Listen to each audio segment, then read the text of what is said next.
Welcome to Women Don't Do That, where we empower you with inspiration, knowledge, and skills to redefine your boundaries and unleash your potential. I'm Stephanie Mitton, founder and CEO of Beacon North Strategies and your guide. Small town girl turned CEO while navigating career, motherhood, ADHD, and chronic migraines. Our conversations range from interviews with visionary women to solo episodes filled with actionable insights. We are your hub for turning what ifs into let's go. Are you ready to redefine your possible? Let's get started.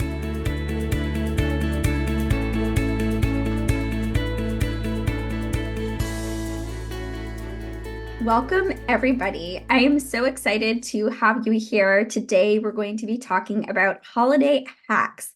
Simplifying your festive season without the overwhelm is the theme of where we're going today.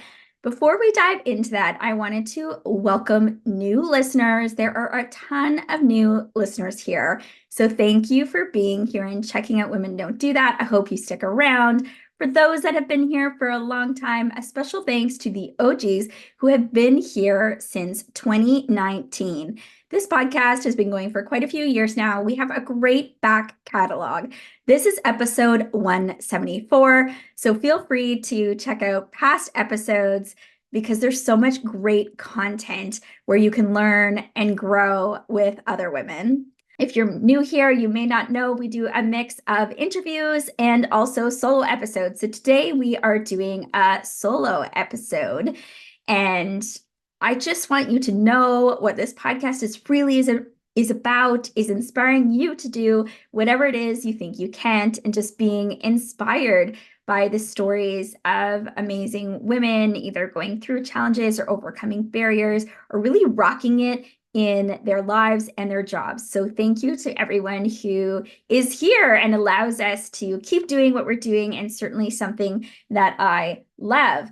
Many of you will know this is something that I started off the side of my desk, and I'm just so passionate about it and have kept doing it for many years. So today we're going to talk about holiday hacks, and I have 8 things that I am going to unpack with you today. I want to talk a little bit about why I want to talk about this first, and really acknowledge that there are mixed feelings around the holiday season. It can be very magical, and yet it can also be very stressful. There's all kinds of common stressors throughout these types of seasons, like financial strain, family dynamics, packed schedules. It is a busy time for people. And I want to reassure you that it's okay to find this season challenging. And I love this season, but I personally can find it quite challenging myself. So I want to share with you some of the things that I do and have learned over the last couple of years that have helped me navigate that. I first want to start by saying that your holiday season might look very different than mine. Maybe you even celebrate a different holiday than me, and that is welcomed. And personally, I come from a Christian background. I love Christmas so much. And so that's certainly the perspective that I'm going to be talking about. We celebrated in my family growing up the faith, but also Santa.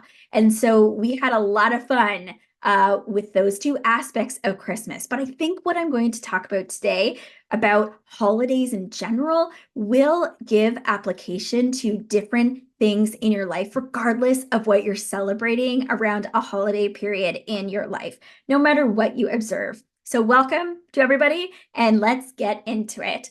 So first off, I want to say that part of what the overall messaging to you from me would be is that it's very important to find your own way. Now that I'm an adult and I have my own family, it really took me time and our family time to establish what is the Mitton family traditions for us. What is our way of celebrating? And there can be a lot of tensions around traditions and around holidays.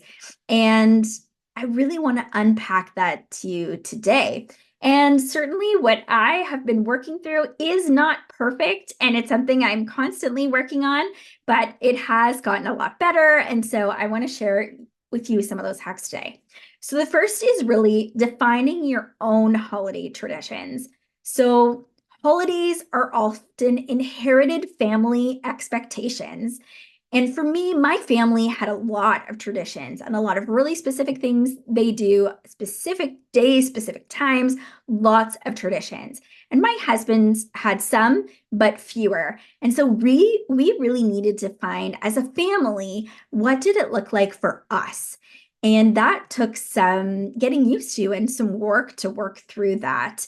And when I think about building traditions, I think about discussing with my family, my partner, my children, what traditions to keep, what you might combine, new things you might start to do, and having those conversations about what does it really mean for you guys during that season, and what do you really want to do together, and what do you want to celebrate together. And that may mean sometimes letting go of extended family traditions. That can be really hard.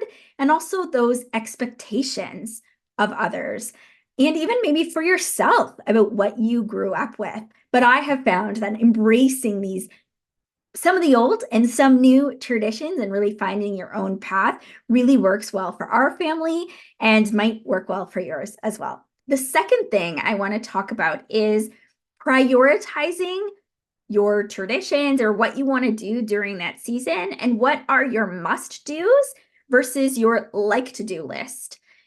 Because for me, there's lots of things I want to do, but there's only so much time in the day. And so why prioritize?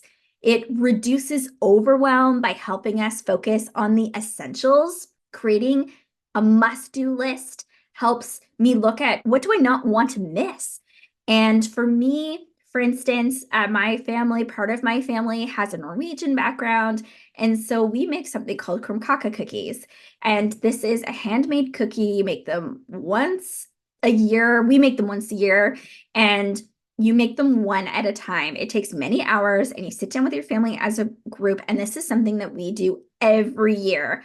My family loves doing this. My kids enjoy it. We all like them. My husband doesn't love them. I don't think he loves the work or the food, but he will stick around because he knows it is important to us. For instance, my husband's grandma used to make a Christmas bark, an almond chocolate Christmas bark. And when she passed away, he started wanting to do that tradition in our home. And now we make almond Christmas bark. We bring it to his family Christmases so they can still experience that Christmas bark that the grandma prepared for the family. And we even share that now with our family. We give it as gifts, and it's something we enjoy doing. And it's quite nice because it's something that he leads for our family too. It's not just all on mom. Things in the like to do category. Maybe there's fun activities if there's time. For example, when my kids were little, going to visit Santa was on the must-do list, but it's not something that's really important to them anymore as middle schoolers. So if we have time to go visit Santa or do something like that, maybe we will, but it's not something that we feel like we have to do. Other ways to think about this are, when I was a kid, beyond these krumkake cookies, we would make all kinds of other Christmas cookies. And I loved doing that. It was a special memory. Sometimes we did that with my grandmother, and I loved doing that. But I just find I don't have time. Would I love to do it? Yes. But instead of making it my must to do, I make my must to do my krumkake cookies because I really want to do that. And then if I happen to have time to do other cookies, I'll do them. And so I take away the expectation that this has to be done. So that's one of the different ways that I differentiate some of those things. And I'm sure that you have your own must-dos or like-to-dos that you can put into some of those categories. And for me, being able to do that is a breath of relief, a sigh of relief. And I actually have a list on my phone of these things. And then the next step to that is, once you have your must-to-dos, you schedule them in advance. So what are those essential activities? Maybe yours is that you love attending a local lighting of a holiday tree in your community, or maybe it's some kind of other faith tradition. And you don't want to miss it. You want to avoid other conflicts. It's really important to your friends or your family or you. And so you want to schedule that in so you make sure it happens. And that does mean that sometimes you need to say no. I know for us, My husband doesn't really love decorating for Christmas before November. I had a family that loved Christmas, decorated a lot, and his family decorated more on the minimal side. So we decorate our house around December 1st. And so you better be sure around that weekend, if you are asking me to hang out with you, the answer is probably no, because I have scheduled that I am decorating my Christmas tree because it's not going to happen before and I don't want to delay it any further. So you also have to be ready to say no to other plans if they interfere with your must-do activities, because you have already decided that you love these things, they bring you joy, and they make you happy. So the third part that is related to that is that you need to start your planning for holiday traditions early. So let's talk about the benefits of why this is important. So first of all, it spreads out the workload, right? In my family, we do a lot. You're wrapping gifts, you're shopping for gifts. Maybe you're sending Christmas cards, you're decorating your tree. There's all these kinds of things. Maybe you have kids' sports too, and there's only so much time in the day. So if you start earlier, let's say you start early October, then you have more time to plan for these things and to start to think about them. It can also really help with financial costs when you start buying Christmas presents, let's say early, you spread out that cost over a period of time rather than buying everything last minute in December and then having this gigantic, overwhelming bill in the new year. So for me, I start to calendarize these activities and things that I want to do in October to try and fit things in. Now, not everything will necessarily get scheduled right then, and you can certainly add and move things around later if you choose to, but at least it gets you starting to think about it. And you can even put a reminder in your calendar, early October. Okay, start to think about what are the Christmas plans for the year. And of course, depending on how your life is set up, maybe you do that with your partner, maybe you have those conversations with your kids, maybe it's yourself, you figure out what works best for you and your family.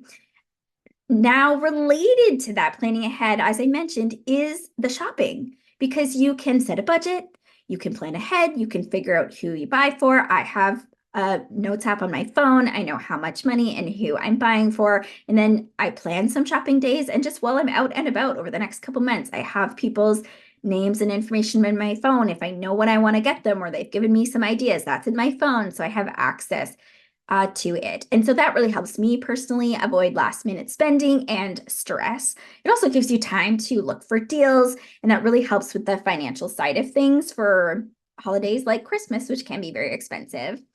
Number 4 is managing holiday stress and embracing flexibility. This is, of course, very hard to do, but I do think sometimes we need to remember that good enough is just good enough and that done is better than perfect. So focus on what truly matters. It's not about perfection. And some of those messages are things I had to tell myself, for instance, when I was thinking about those Christmas cookies and keeping one tradition and letting go of another. Because you really just can't do everything. I also think you need to somewhat hold certain plans lightly. Some things, of course, you can't, and then you need to build schedules around them. But there's lots of times where things won't go exactly as planned, and so you do need to be open to adjustments.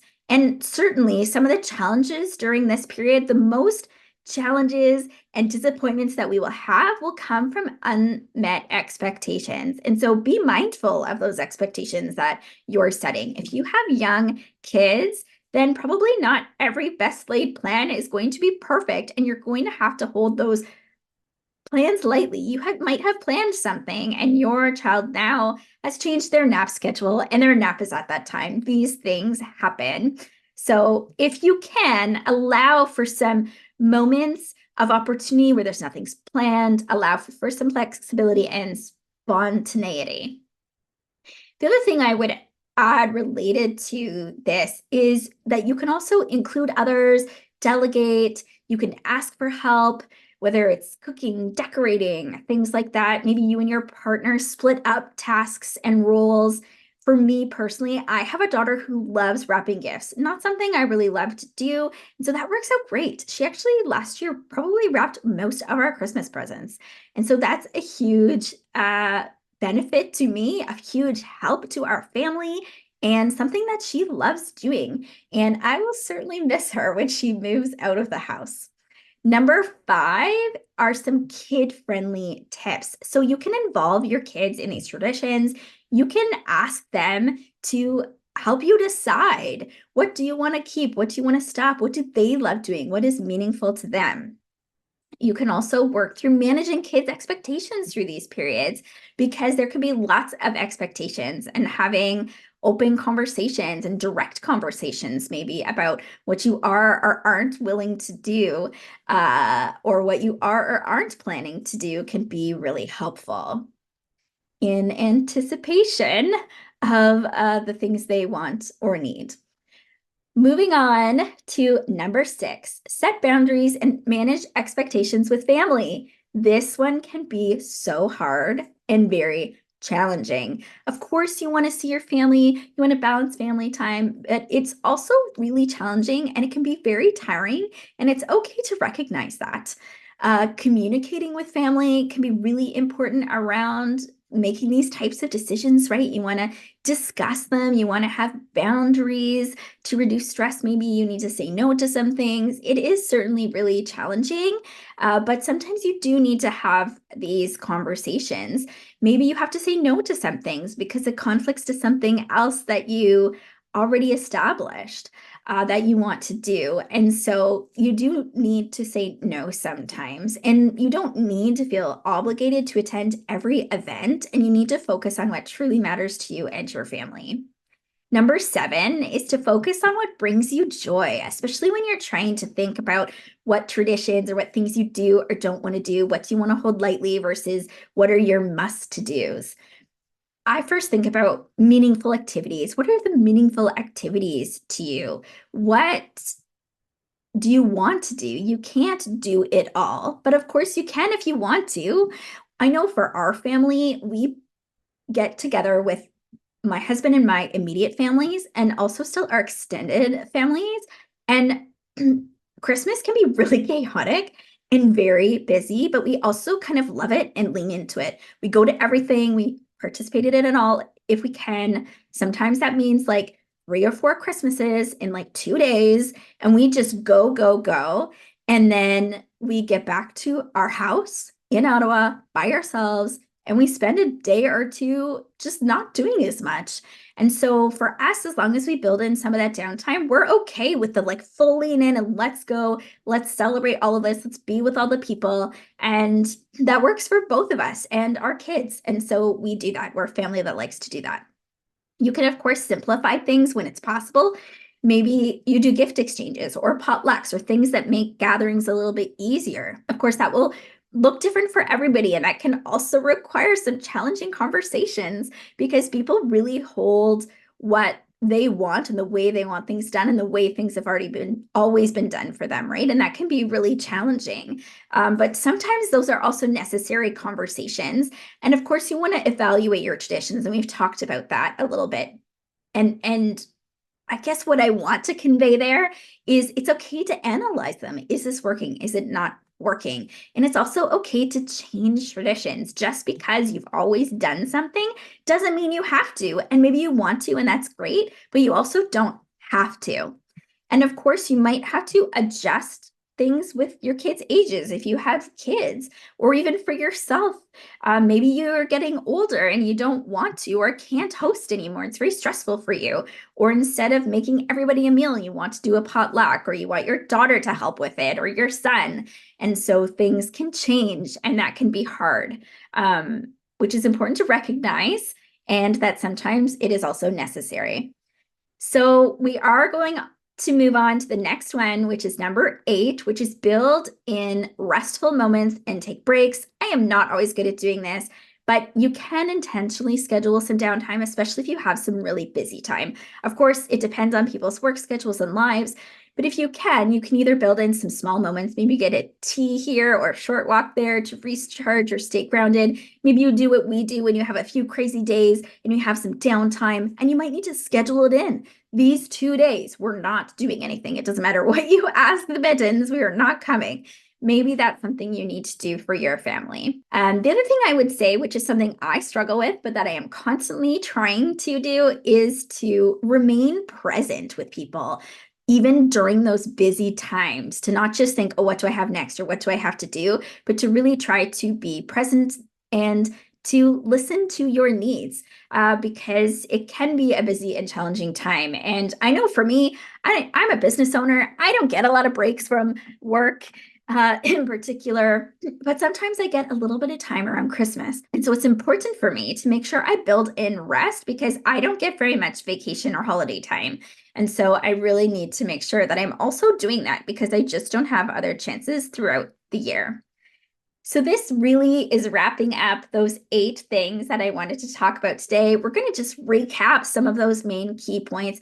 Find your rhythm with your traditions, prioritize by using a must-do and a like-to-do list, start planning early to manage your finances and your time, set boundaries, embrace flexibility if you can. I know that can be nuanced when you're also trying to stick to traditions, and focus on what really brings you true joy. So I hope that these hacks help you work through your holiday time. And right now it is November, so it's not too late to start and hitting the ground running on some of these things. And I hope that it helps you feel less overwhelmed. I hope you give yourself some grace through your holiday season, whatever that looks like for you. I hope that you remember that holidays are really about joy and connection and creating cherished memories with loved ones. Maybe you have a faith component, and so it's really about living through your faith, regardless of what that is for you.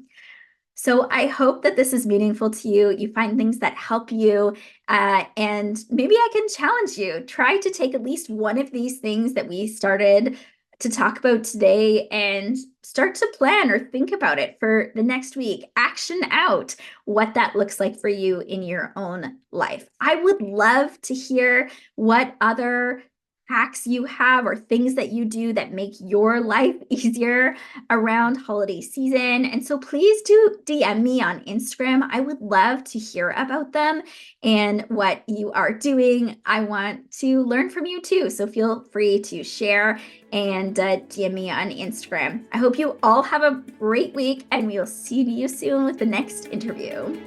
Thanks for joining us on Women Don't Do That. Don't forget to subscribe and leave a rating or review. Connect with us on Instagram at Women Don't Do That, and visit our website www.womendon'tdothat.com for more details.